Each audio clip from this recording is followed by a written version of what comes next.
The city rose from the wastes like a bone-white mirage, its towers wrapped in gauze and its streets patrolled by statues that breathed. On clear evenings, when the winds from the outer barrens slackened, you could almost forget that the world had once been green.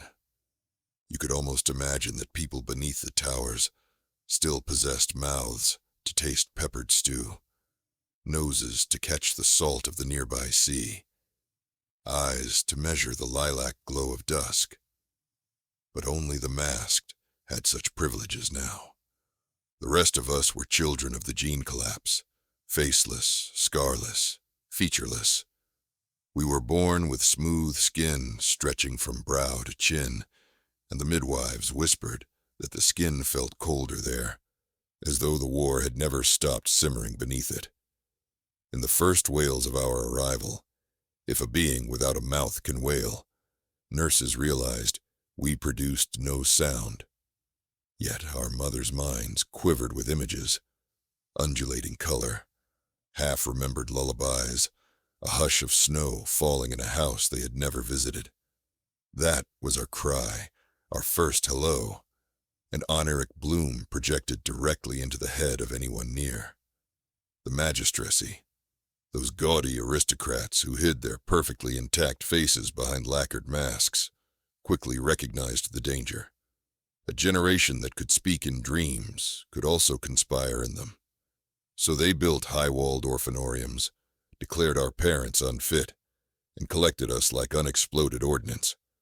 They called our condition null visage syndrome. We called ourselves the unskinned. I was cataloged as LV 631, but among the unskinned I was less, named for the white flower that needs no color to be beautiful. I have no eyes, yet when I face the sun I know exactly where the horizon breaks. Light itself sketches its map upon the nerves that should have led to retinas. I have no mouth, yet I have never lacked for conversation.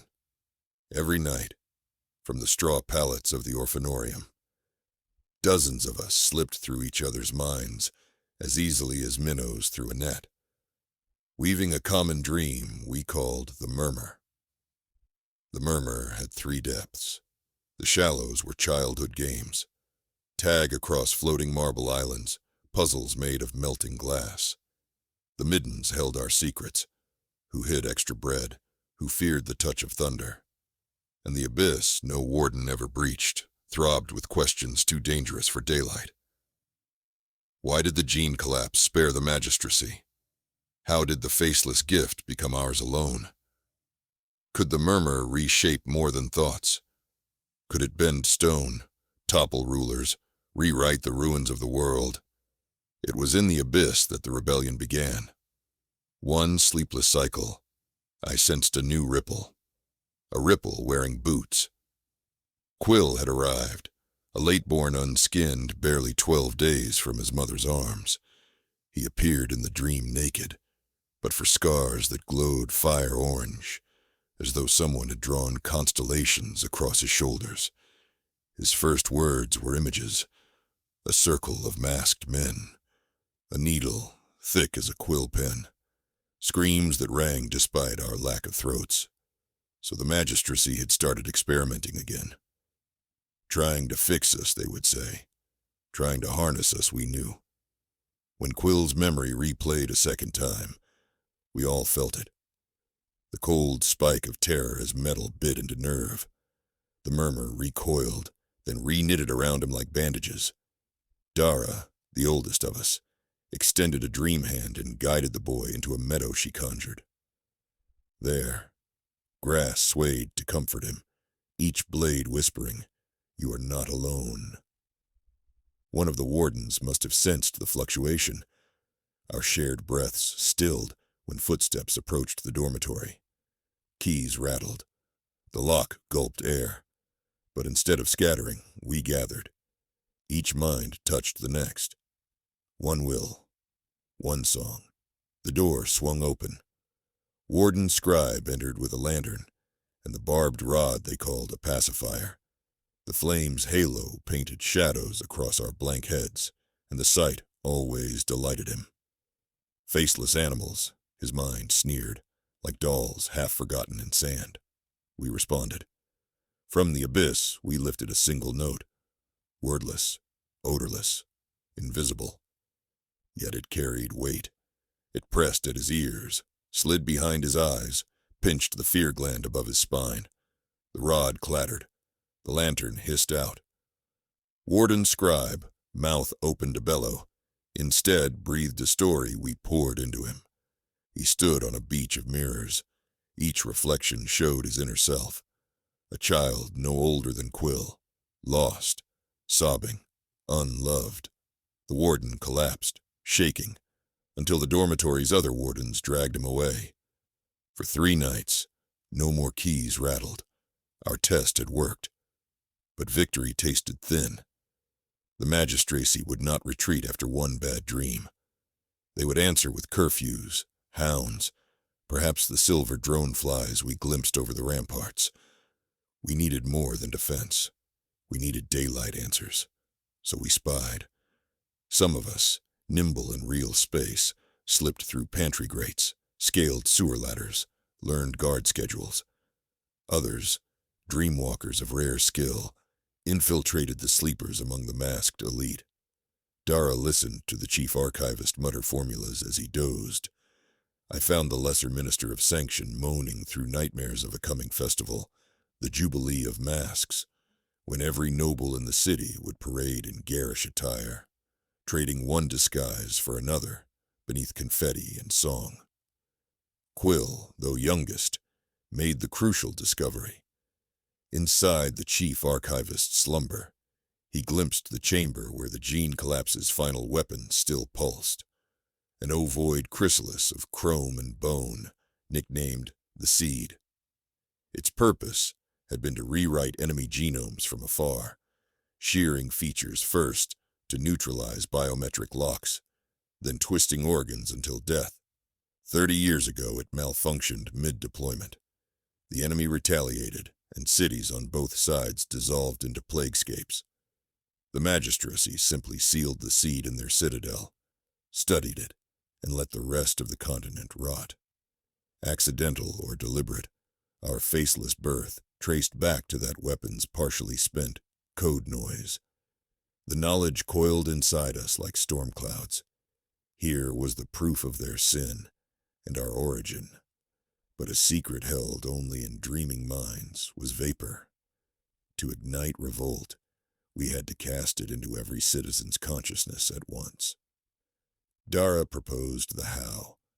During the Jubilee, when half the city would already be drunk on spectacle, we would ride the current of their excitement, amplify it, turn celebration into revelation.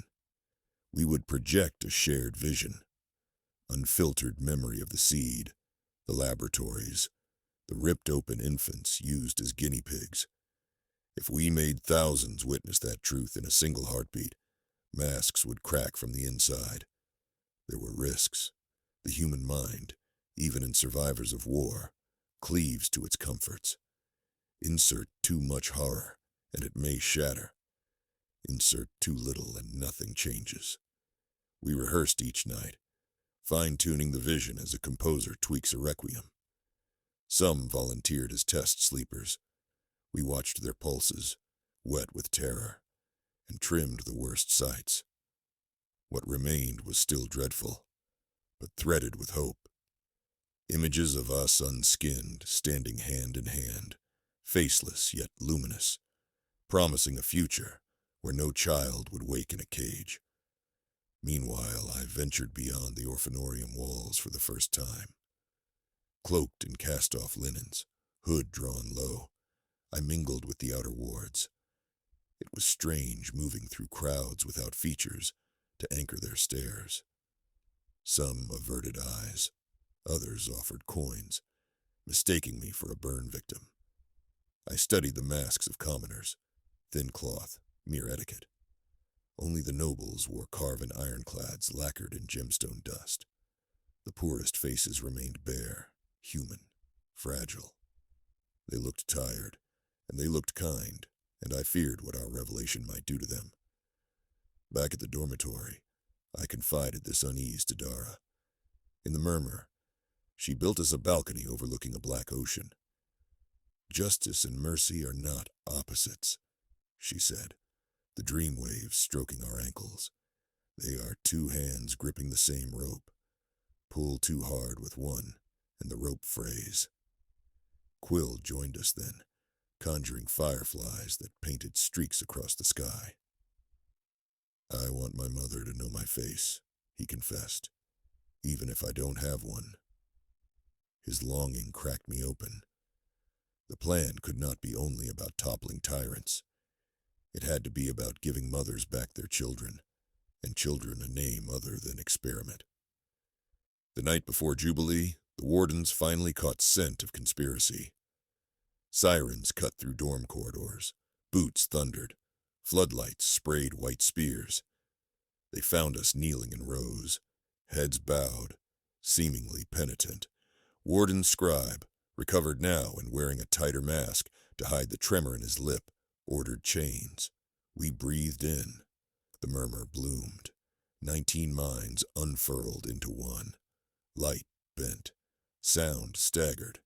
The wardens jerked as dream anchors hooked behind their eyes, casting them into manufactured rapture. Fields of wheat, taller than cathedrals. Children laughing. An orchestra of birds returned from extinction. When they collapsed, not from fear this time, but from impossible wonder, we stepped over them and walked out under honest starlight. Jubilee dawned. From rooftops, we watched the procession sparkle along the Grand Canal. Lanterns bobbed, reflecting sapphire, emerald, vermilion. Barge decks swayed with musicians piping flutes whose notes tasted like sugared lime to those who possessed tongues. Nobles changed masks at each bridge, trading cat faces for sunbursts, demon snouts for apple blossoms. In their joy, they believed themselves benevolent gods, blessing the rabble with color. They never noticed 19 faceless children slipping into their midst. The Citadel grounds formed the parade's climax, a plaza encircled by obelisks, carved with the magistracy's false history.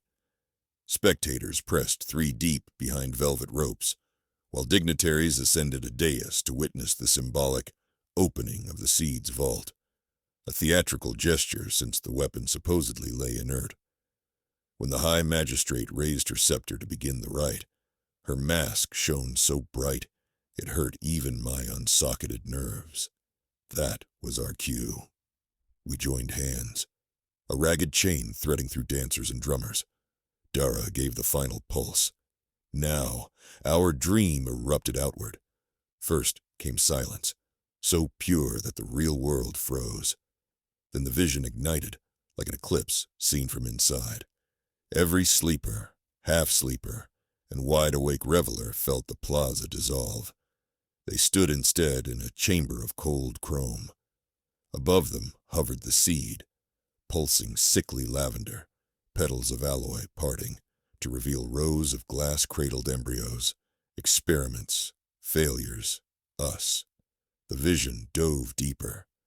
Masked scientists cataloging fresh stillborns, politicians signing orders to conceal the accident, the chief archivist dissecting our gifts, plotting to refine a new, obedient dream breed, and threading through it all, the lullaby of mothers who would never hold their faceless children, a tune of milk and ash and unanswered lull. The weight hit like a tidal wall.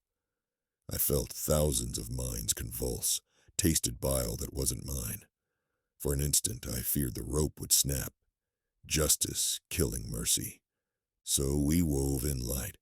We showed a newborn unskinned, reaching for its father. The father casting aside his mask to kiss the child's smooth brow. We showed a market where no face mattered, only the flavor of shared bread. We showed the seed melting into soil, sprouting trees whose blossoms mirrored our blank flesh, petals without stamens, yet fragrant beyond measure. We nourished them. We gave them choice. I sensed the High Magistrate thrashing beside her guards, trying to shout, "Illusion! Treason!" But she could not find her throat inside the vision. When she clawed at her mask, she found it fused to her skin, a prison she had built herself. Around the plaza, lesser nobles screamed the same silent agony, yanking at visages that would not unlatch. The common folk ripped cloth masks away and sobbed freely because their truth was soft enough to survive unveiling. The dream tide receded. We stood once more in the plaza. Yet everything had changed. No music played, no banners fluttered. Every eye turned to us, 19 children with no eyes. I stepped forward. Heat quivered in my chest where a voice should dwell. Instead of words, I offered an image. My hand, palm open, an invitation. A woman emerged from the crowd. Her cheeks were hollow. A seam puckered where surgeons had tried to remove a benign growth, leaving her unmasked long before it became chic. She knelt, tears silvering her chin, and touched my fingertips. Quill gasped, not in sound, but in a flash of sunrise across the murmur. The woman's thoughts spilled. My son. They told me you had died. Quill fell into her arms.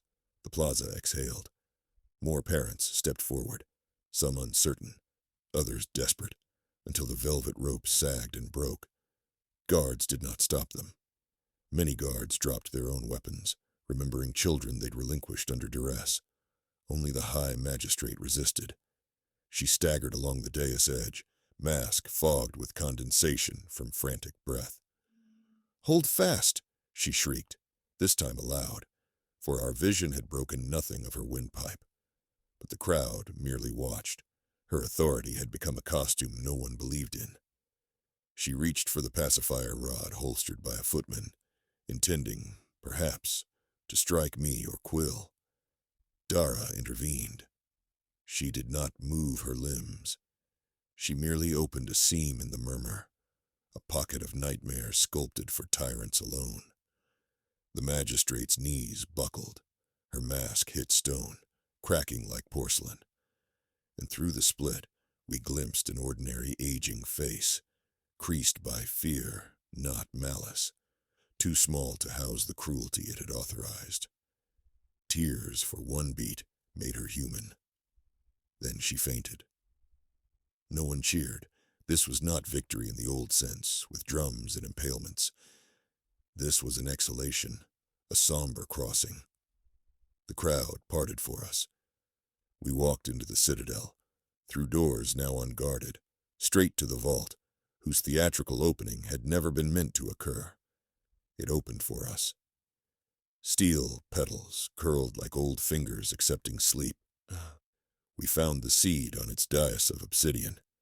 Its surfaces sang to senses even we unskinned barely possessed, an orchestra of encoded sins. But metal, no matter how enchanted, is still metal. Dara and I reached consensus in a pulse. It must end. Quill approached first. He drew from his pocket a single brass key, the warden's key we had taken during our first act of defiance. He placed it on the seed's shell, a symbol more than a tool. Then each of us laid a hand atop it. We poured our murmur into the device. Not rage, not vengeance, only release. Memories of siblings who died before names were given. Glimpses of dawn over the orphanorium courtyard. The smell of baked yams a cook once smuggled to us. The heartbeat of the woman clutching Quill outside. We flooded every circuit with humanity stripped of face or mask, wove kindness so dense that death itself grew drowsy. The seed cracked, not violently, but like ripe fruit. A column of pale mist rose and scattered into motes, harmless as dandelion seeds on spring wind. When the last glimmer vanished, the chrome husk dulled to slate and sagged. Outside, bells tolled. Bells meant for celebration of tyranny, now marking the quietest revolution. Citizens gathered in the plaza saw smoke drift from the citadel window, and they held each other, uncertain whether to pray or rejoice. We emerged to meet them. They stared, waiting for an order, a slogan, a prophecy. I turned to Dara, and she to me, and in the murmur we agreed. No more rulers, no more oracles. We would teach them to dream together, that was all. So I fashioned one final image and cast it heavenward, a sky stitched with invisible threads linking every soul to every other, threads slack enough for freedom, taut enough for compassion. The crowd gasped. Some laughed, some wept. Some closed their eyes to feel the silk of those bonds. Night fell. Torches replaced lanterns, but no warden lit them. People moved among ruins as equals, offering bread, bandages, lullabies. Nobles removed masks, not from fear of mobs, but from newfound shame at having worn them. Behind every exposed face, I sensed rawness, a skin yet uncalloused. Good. Let it feel the wind. We unskinned returned to the orphanorium, only long enough to gather blankets and broken toys. Then we crossed the threshold, into streets that no longer hissed our names as curses. Children clung to our sleeves, begging to learn dream speech. Parents carried candles to honor the dead without graves. The city, once bone-white, pulsed warm coral beneath their flames. That is how rebellion ended and beginning began. Not with drums, but with murmurs, as soft as petals, as unflinching as dawn. And if you walk the Grand Canal today, you will meet people whose faces come in every shape, including none at all, speaking in tongues of light behind their eyes, telling stories that do not need mouths. They will offer you the simplest greeting, a vision of open hands beside a flowing river, and you will understand. For understanding now runs in the water, and in the wind, and in the dreams we share.